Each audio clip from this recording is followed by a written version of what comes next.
akasimama mbele ya mfalme, akaanza kusema habari za Yesu. Hakuwa na mali wala fahari, lakini alikuwa na Kristo moyoni.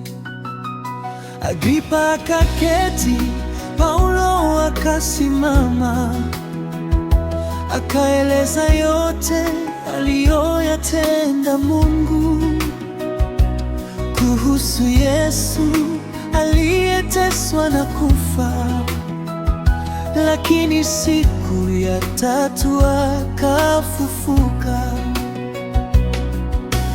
Paulo hakuficha habari njema,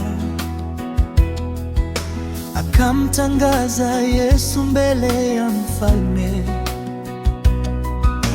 Kristo aliteswa akafufuka, na nuru yake imewafikia wote. Oh, Agripa, unamsikia Yesu? Agripa, moyo wako umeamini. Umesikia habari za wokovu. Umesikia sauti ya Mwokozi. Leo Yesu anakuita wewe, usisikie tu bali mwamini.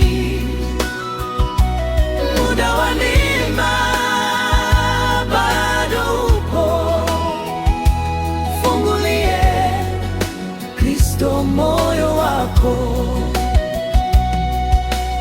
Paulo akamuuliza Agripa, je, waamini manabii? Tunajua unawajua, tunajua umesikia ujumbe wa manabii ukimtangaza Kristo Yesu. Agripa, unamsikia Yesu?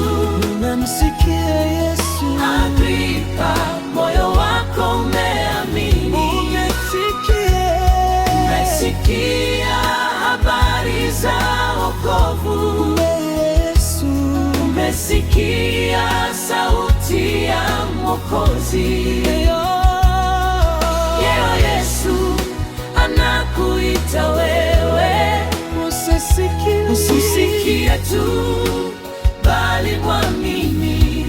Muda wa neema bado upo, mfungulie Kristo moyo wako. Agripa akasema kwa Paulo, kwa muda mfupi unanifanya niwe Mkristo.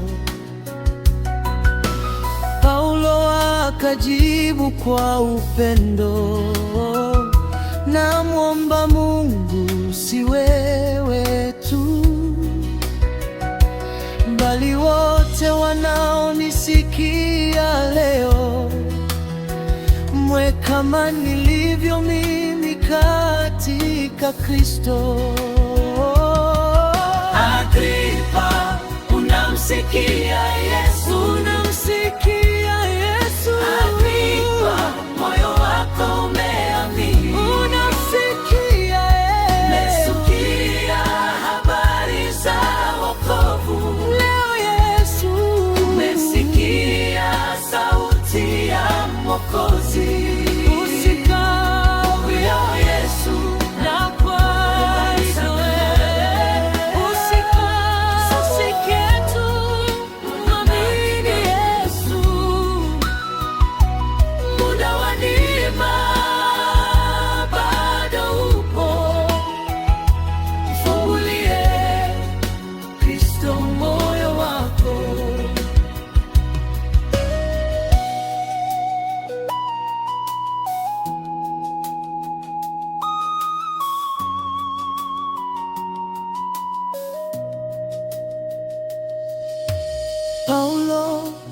ulishuhudia Kristo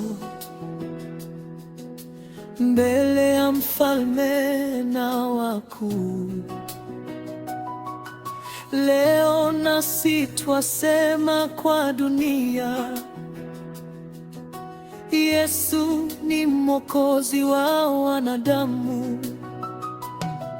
Agripa, unamsikia Yesu? Agripa, moyo wako umeamini. Umesikia